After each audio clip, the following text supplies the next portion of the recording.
So to begin, the first thing you want to do, guys, is here's my first tip to make manifest. Number one, awareness. You have to be aware of your mind, of your thoughts, how they come in and how they attract. That's tip number one. Okay, here's tip number two, your feelings. Focus only on what you want.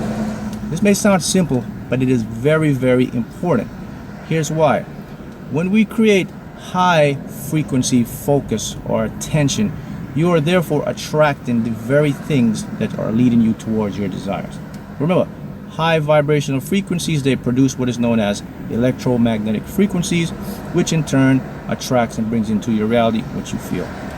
Okay, here's tip number three now, guys. Tip number three, monitor your thoughts. It's kind of the same as focusing on what you want, but monitor your thoughts basically means your ego or your conditioned mind. Okay, that's very important, because here's something to consider. Your conditioned egotistical mind is a limited mind. It can only process so much information, so it always tries to figure things out. It always tries to know the details, the how, the why, the when. All these things will happen.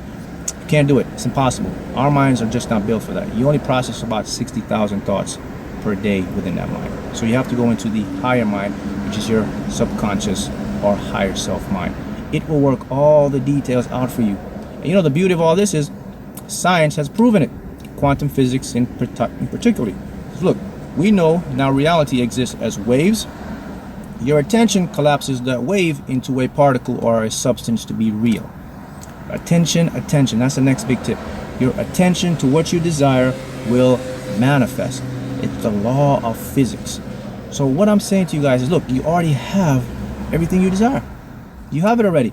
You just have to learn to get out of your own way to achieve it. Okay, so that's the tips. Now the other three tips you can find in Gavin's channel. It's called Wake Up Fulfilled. He has some great tips to help you as well.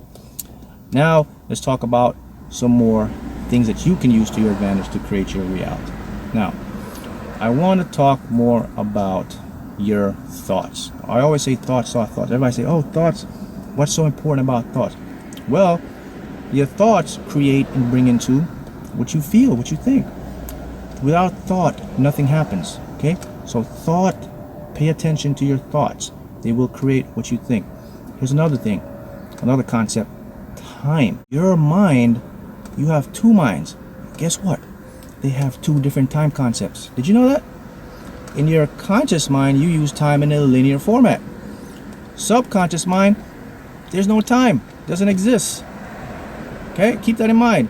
Your conscious mind, which is the mind of rationality, analyzation, thinking, it creates a linear format of time. So you create what is known as a past and a future. But here's something important. There is no such thing as a past and a future. The past and the future are all borrowed from the now. They're illusions. There's only one time, right here, this present moment. Quantum physics proved that with Einstein's theory of relativity. So there's only the perpetual moment, this moment, this moment, this moment. Here's either something bigger. All creation can only occur right this moment. Right?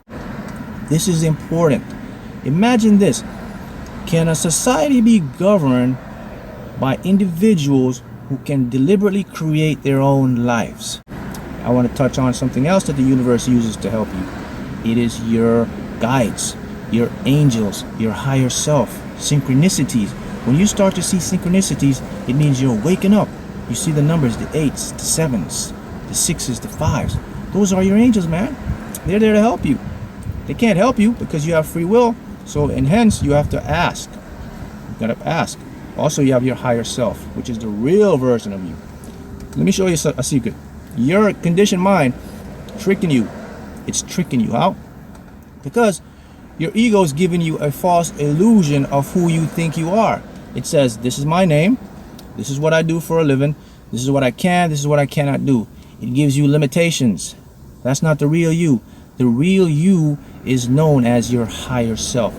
The real you right now has 5% showing. You know what that 5% of the real you is? It's your intuition, man. But look how powerful that 5% is. It's called your gut feeling. You can go to the store. You can say, hey, your gut say, go to the store, pick the scratch off ticket. You end up winning $1 million. Or you say, make this phone call. You end up doing something successful. Or you get that instinct that says, don't go over here, and it's a good thing you didn't go because something bad happened. That's only 5%. What happens to the other 95%? Well, here's the two main source now. Recondition your subconscious core beliefs, recondition your ego to become the helper. And once you can do that, you clear the path, and now you can get in pure energy of your higher self. Okay, guys? So those are some quick tips I want to leave you with today, and I want to help as many as possible, because here's the truth. We create what is known as cause and effect, momentum. The more I can help you and help somebody else, it creates momentum, and we all get together as a huge collective consciousness, and our reality is prosperous. All right?